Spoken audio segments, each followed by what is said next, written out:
How would you like to amp up the joy today? Couldn't we all use a little more of that? Well, that's exactly what we're going to do on today's show. Hi, it's Cheryl Sitz. Mario Rosales, our producer, sitting beside me, and I welcome you back to another episode of Exploring Possibilities. This is a podcast journey to remember who you are. Now, every podcast since 2012 can all be found on our website at journeyofpossibilities.com. And we push the new shows out through Spotify, Apple Podcasts, Google Play, lots of popular podcast platforms, and of course, youtube.com/Cheryl Sitz. If you learn and grow through the things that we share on this show, would you show us a little love, please? That helps us keep this going absolutely free for our listeners. You can do that at journeyofpossibilities.com/support. And your contributions really do make a difference. Thank you. Joining us in just a moment, Joy Resor. Hi, I'm Mario Rosales. I am the producer of Exploring Possibilities. I actually do IT work. I do website design. I do remote support. You know, one of the things that I've been having recently, I've been working with people that are on Wix. And at the beginning, even I had the idea that Wix wasn't that powerful. But as I started working with it, I found out that there is so much more in there that we are not taking advantage of. We're not taking advantage of its database functionality. We're not taking advantage of their autoresponders. And a lot of this comes included for free in some of their packages. I've learned the system very well to the point that I can train you on how to do it. Or if you ask me to do some complicated task, I can design it for you within Wix. Then after I'm done, I give you the training on how to use it. And then if you have any troubles, you can always call me. Thank you. I am Mario Rosales, and you can reach me at mariorosales.com. Let me help you out wherever I can. Thanks. Joy Resor is an author, spiritual director, ordained minister, and creator of Joyful Wares to display, wear, and use every day. Her website is joyonyourshoulders.com. In her own words, Joy hid in fear, blame, pain, and shame for so long that her delight in each moment now shines through in all that she is. End quote. You'll discover that right now as she shines through this podcast, joining us. Welcome, Joy. Thank you, Cheryl. It's great to be here. I am so glad to connect with you. Thank you for reaching out through the website so that we could discover one another and explore this together. I really appreciate you doing that. Oh, it was my honor. And you were so welcoming to my email. Anybody that wants to create more joy in this world, I am all about that. We are so ready for that. That's what's going to raise the vibration on this planet, is finding our way back to our joy. And you help people do that. So I really just appreciate what you have done in your own inner work to get to a place where you can stand in your joy, and it's contagious. Yes, everyone. Anytime I'm with anybody, they feel better. That's the whole secret right there.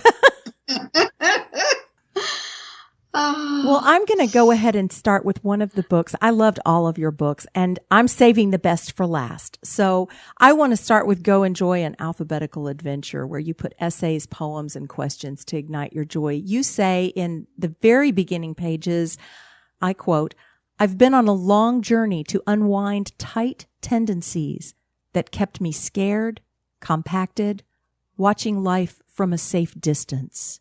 Tell me a little about that. Oh my gosh, that gave me goosebumps. It's your words. I know. Yes.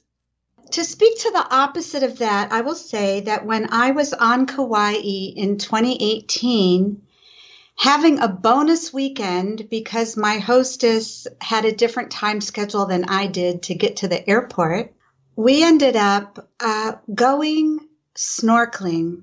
And when I was standing by her trunk and she was getting out her motorcycle mama wetsuit for me to borrow, I had this thought, oh my gosh, I used to watch life.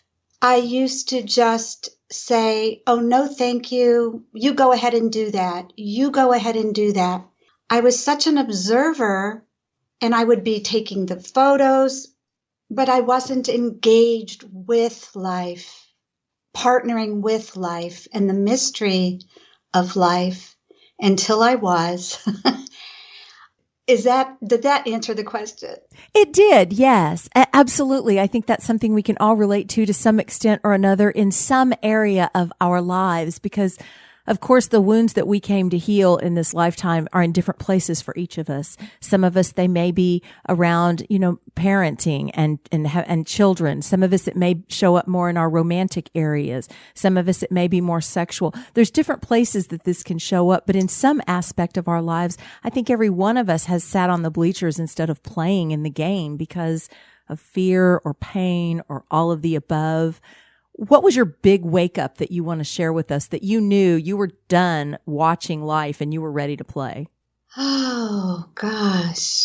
Well, I think it's been happening more gradually, not just a big wake up, but the fact when I sometimes pinch myself that I have written these books and that they're touching lives all over the place. I know that I'm here to bring a vast amount of goodness. So how did you get started writing? Did you write yourself through the blocks that you feel like you had, or did you go through the blocks and then write? Thank you. I have been writing. Writing was my first language, Cheryl. My throat chakra opened when I was 53 years old. I never could even ask to go to the bathroom when I was in a group. I have bins of journals. I have written every day for decades. I also wrote when I was in my 30s. I wrote a prayer to become the joy I am created to be, because I knew I had wounds in me from my childhood that I didn't know how to remove. I didn't know how to be an individual without a bag of wounds on my back. So I basically prayed to God to lead me to that. And I have told people I have lived in synchronicity for decades. I was led to the right book, the right classes, the right workshops. And then my husband, who is now my ex, moved me from Northeast Ohio to the mountains of Western North Carolina. And this is a mecca for healers. So I would make an appointment with one healer and she would refer me to another healer. And I think I became I am a clear vessel to divinity without the blocks in my body, which is why I have written these inspiring books effortlessly, and the fun of writing my books. That's wonderful. That's wonderful. Yeah, I can hear the joy in your voice when you talk about them. And that's really all you do is share joy tips, how to get back to joy. And in that journey, you tap on things that may be blocking us from feeling that joy. And that's kind of a subtle invitation for us to look at that a little bit and call to ourselves, like you did by moving to North Carolina unconsciously. You attracted yourself to all these healers to remove those blocks so you could be the joy that you were ready to be. And we can do that too. As we move through these topics that you touch on, you talk about highly sensitive people. You talk about honoring each person we meet. You talk about fun things like balloons and hula hoops. I found myself lightening just moving through the book and touching on the topics. Yes. I have heard that my books do that for readers. They do receive tools, tips. They feel lighter reading my words. My clients have called me a joy bringer. I am honored and happy to bring all the joy that I can to the world. I know for me, it felt uncomfortable to sit still with the idea that I deserve joy. Just that stirred things in me that I hadn't looked at, because I didn't know how to just sit and relax and be in joy, or to stop and play and not feel guilty because I wasn't doing something. And a lot of that was programming. A lot of it was old pain. There were a lot of reasons for that. So I think joy can be that beacon that we hold out in front of us that can start to illuminate what is between us and living in that joy that we all so desperately crave. Oh, I hear you. I think you're exactly right. And I know that years ago when I was writing my first book and someone would meet me, they would say, "What do you do?" I said, "I'm writing a book to inspire joy." And every single person said, "The world needs you. The world needs that." And I think that people sometimes they're afraid of feeling good.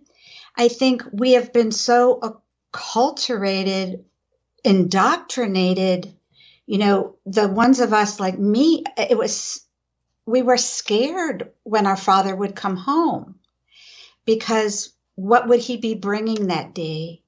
Those of us who were codependent to others, those of us who lived with addicted people or live with addicted people, I know for a lot of people, joy, it feels unreachable.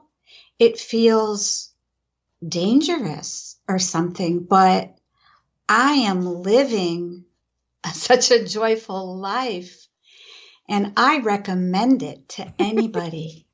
I can highly recommend joy, right? Right on. Good for you. We do need to recommend it.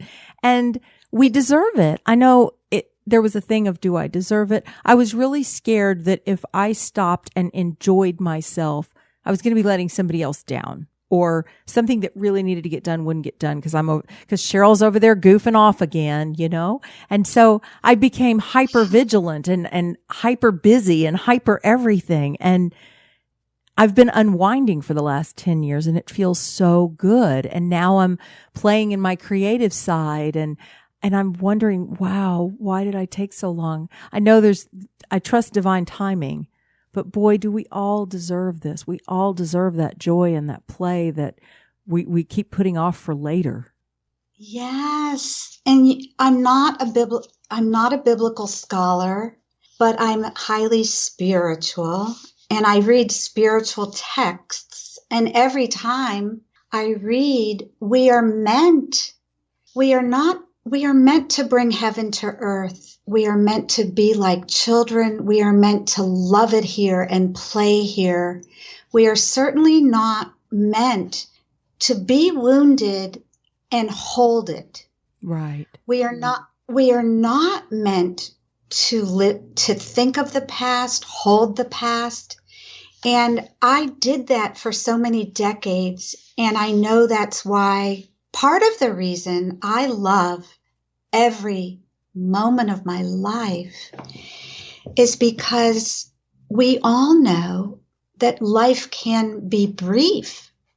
And we know people who have left their bodies, who have died. And we don't know exactly when our time in these bodies is up. And I want to squeeze all the juice out of my life that I can. And I'm living without any regrets. I even wrote to my grown sons and said, "Hey, is there anything we need to talk about?" They live far away. One's in LA and one's in Germany. And I said, "Is there anything that we need to have a conversation around?" Because I don't want to leave having any regrets. I don't burn bridges. Every person I've ever met, they are in my heart. And if they cut me off, I used to be really hurt. And now I just realize, it's their journey. They are on their journey. And for whatever reason, I don't fit in their journey right now. That's wisdom. Thank you for sharing that. That's really good, especially on the weekend of Mother's Day. If there's anything that we can do to bring healing to the relationships that are most important to us, there's no time like right now to do that. Yes. We all know the stories, I think, Cheryl, of people that waited to say something, and then the person they wanted to say it to got in a car accident that night. I mean, you just cannot wait. And what I know is this, I'm divorced and I had different partners. And I know that some of my friends may have looked at me like, what is wrong with that? Because they're with the man, they've been with the same person for 35 years or 40 years. And I honor that. But that is not the path of every individual. My path has been my journey. And on my journey, I married my opposite. On our 1-year anniversary, I was so excited that I woke up and said, we're going to grow and change together. Isn't that great? And he said, what are you talking about? I am who I am. Mm-hmm. And the thing is, okay, so there came a time when he wanted a divorce. He basically, bless his heart, he moved me from Ohio to Western North Carolina and asked for a divorce after he got residency here 1 year later. And that was shocking to my system. Mm-hmm. But I had known so many people that had gotten divorced 15 years earlier, 20 years earlier, but they were still in it. And what I knew, because as he told me these negative things and why he didn't want to be with me, I heard a voice that said, take in this darkness. You need it. You're going to transmute it. So I just really ate that pain. I chewed on it. I journaled. I was on the mountain for 5 days until I could go off the mountain to my massage appointment. I live in a little town that is so beautiful and so everyone's so supportive of one another. But anyway, my path, so these post-divorce men, they all gave me gifts that I needed on my journey of healing into who I am. And I don't doubt that I will continue. I think we always are healing and growing. So this won't end for me, but they were very critical on my journey. The one man teaching me mindfulness, teaching me how to listen, because I used to listen and say, Right. I used, just to listen, just to be very quiet for the speaker. Another man helped heal I had constipation for decades because I was holding my muscles, my everything in my frame was so tight. And I had also lived as a dehydrated individual. Mm-hmm. Well, I have done so much body work, and he took me out of state because he was serving clients out of state. We would drive, and he introduced me to his colonics person. So I feel like he gave me a working digestive system. So now that I'm hydrated, I'm not holding myself, the tightness in my frame. I love to drink water. I'm very hydrated. I walk every day. And I have attracted the most amazing partner who is not my opposite. We are so resonant. We met at a unity center. I was raised in a Jewish family. I converted to Christianity. I was a church leader in a United Church of Christ church in a suburb of Cleveland, Ohio. When my husband moved me to Western North Carolina, the UCC, United Church of Christ, wasn't here. So I went to Unitarian church. Then I could walk to the Unitarian church. Then I found my way. But at the Unity Center, I met a man. He met me. All we'd shared for so long on a Sunday morning was presence, because I have become so present. He would come up to me, "Hello, Joy. Hello, Michael." And we might not share any other words, but I just want to tell anybody that's divorced or divorcing, believe in your future. Believe in your healing to become a better version of who you are, because I am unrecognizable to who I used to be. Divinity has changed me, and I am one with divinity. That's beautiful. And what you're describing, the process you're describing, since we are speaking right now, specifically to people who are divorced or single, or probably listening to this story about attracting your ideal partner and wondering how to do that for themselves. It really is about becoming that best partner ourselves so that we do attract it.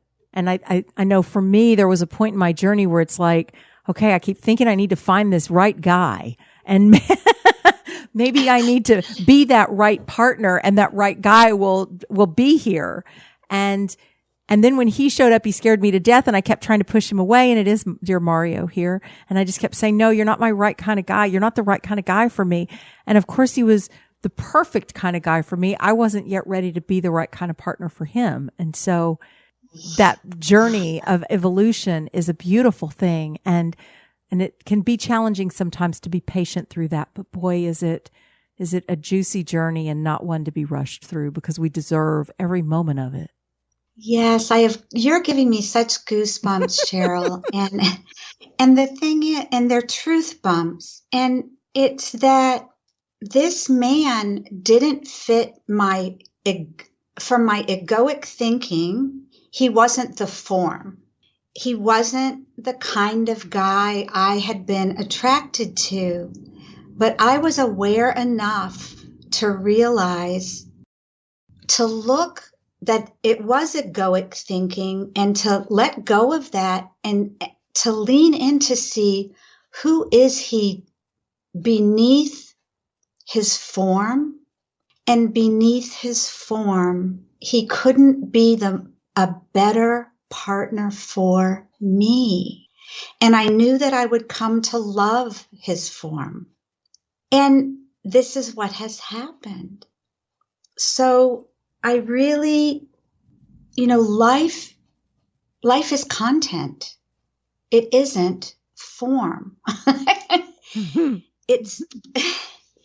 I have read every day a book, if I might name it.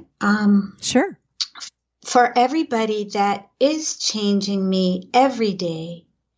It's a book that a man channeled the words of Jesus, of Jeshua ben Joseph, and written in the most beautiful poetic language that I don't know that I will ever stop reading this book.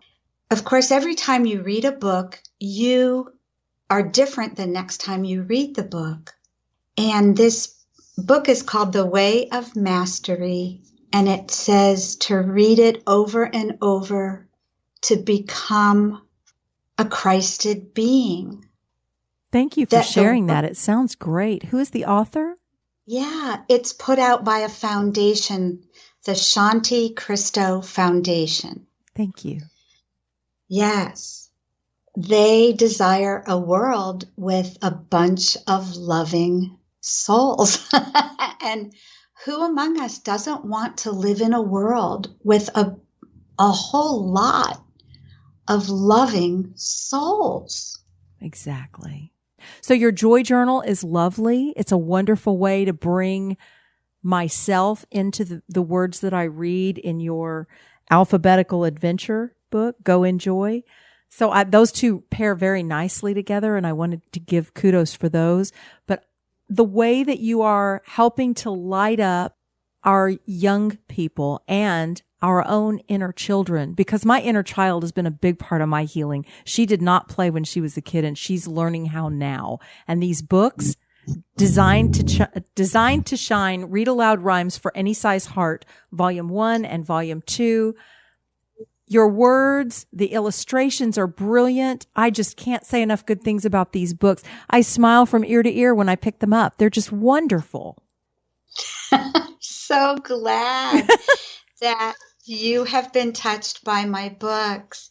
And I think you understand from reading them that I don't feel that they're mine at all, that I didn't write them exactly. I have come to realize I am a channel, and I am this, we all could be a channel. We have to, I think if we clear enough blocks and wounds in us, we could all be a channel of anything we believe in beyond us, so that these books came through me, through my heart, my hands, my creativity.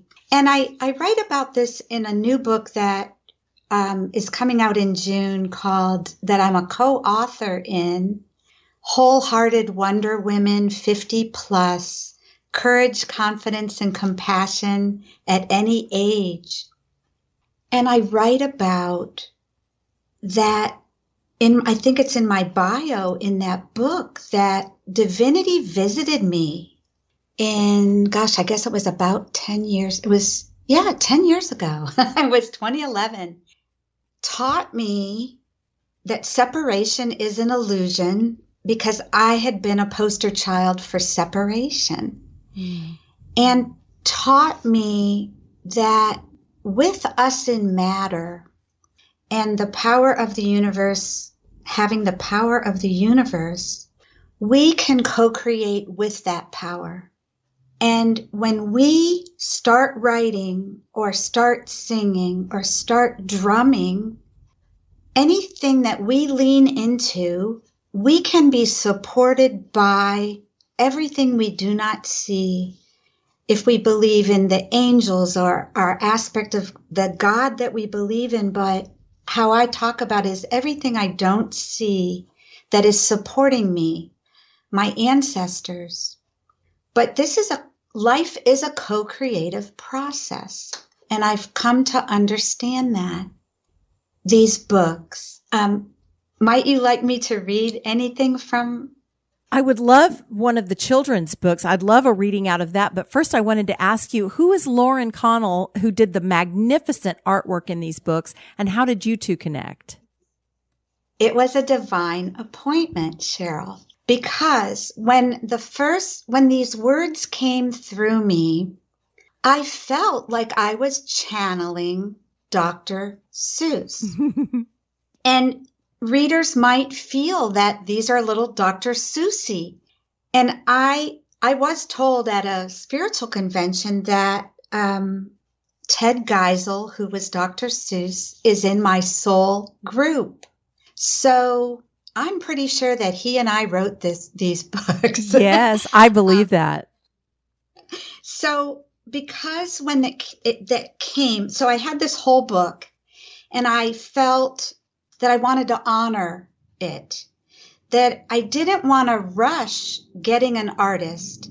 I had first put out 2 books that wrote themselves through me with effortlessness and really fast, but they didn't need an illustrator. So this time I needed an illustrator, and I knew I would just be patient until I received the just right illustrator.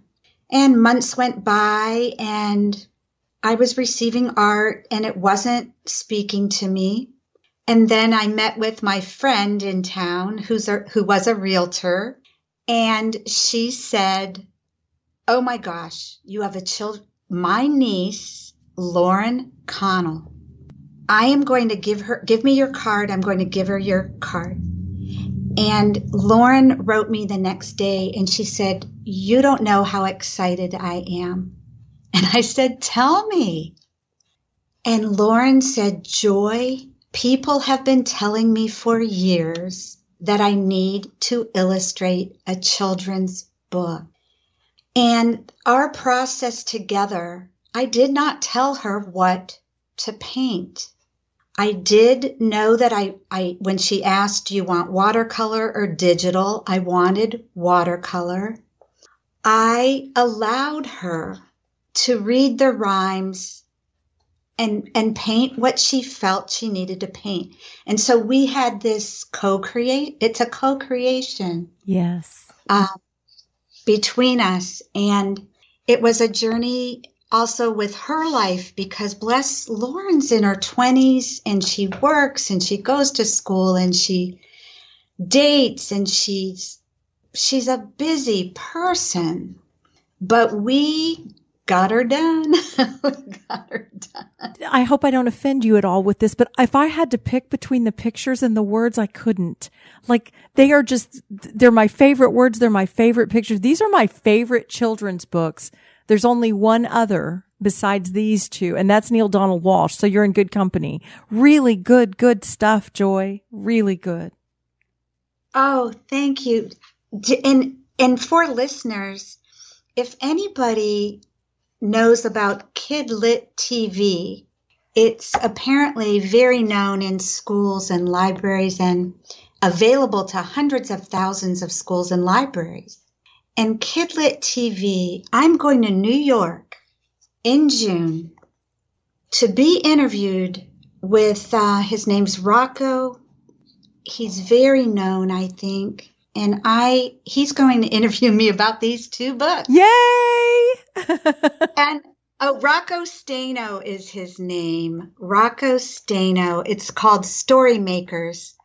So if you look up Kidlit TV and Story Makers, in the future, I will be, these two books are, I'm going to be interviewed. I feel that they are classics. And well, it was my new partner who named that.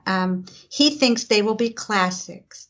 That's wonderful. And wouldn't that be amazing for these books to be passed down in families and loved for a very, very long time?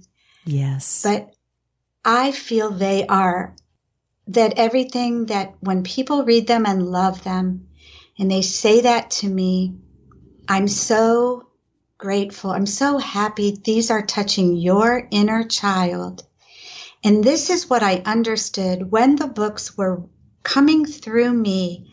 I was typing them and I felt these will speak to not only the children, but to the inner child of the aunts, the grandmas, the uncles, that these books will help heal anybody who's reading them. Or as you put it on the cover, any size heart. Yes. I think that, and I have been told that my words are so healing. And I believe that that's my gift. There are healers who do Reiki and healers that do chiropractic. And I am a healer with words. Joy, I would love for you to share some of those with the listener because we're already reaching the end of the show. So please select one that you would like to share. And if you wouldn't mind reading it aloud exactly as it was designed to be shared. Oh, thank you. I'd be delighted. Do you want to name alphabet letters or favorite rhymes that you have? I loved all of it. No, I'd love you to share one of your favorites, please. Oh gosh, I love all of it too. But when I just opened the book, to a random page, it came up to quiet in the first volume. Perfect. Quiet. Whisper in places where loud doesn't fit. Tiptoe to bedtime when open eyes quit. Talk in soft tones when weak voices are sore. Relax as you know that rest is the cure. Quietly walk up lanes you love so to visit old Doc and the roses he grows. Read in a corner with family aware or quietly sit next to Aunt Clara's chair. I love that.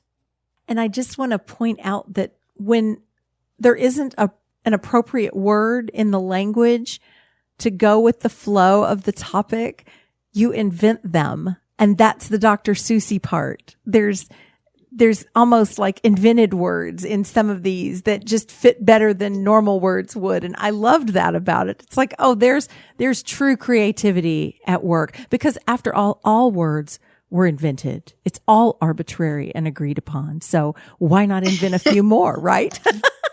Right. And how fun to invent words. Like, what comes to my life? Well, an antilazoon. So in Z is zest. Zest could mean spice. Zest could mean spice that's added to meat, or an antilazoon who steps on your feet. Zest comes to your heart like an inner idea as gratitude grows for ways that are dear. When life zips along with fun on the side and friends who stop in bring airplanes that glide. It's a spirit that's light. It's a path lit this way. Add spice as you can, icing zest to your days. Perfect.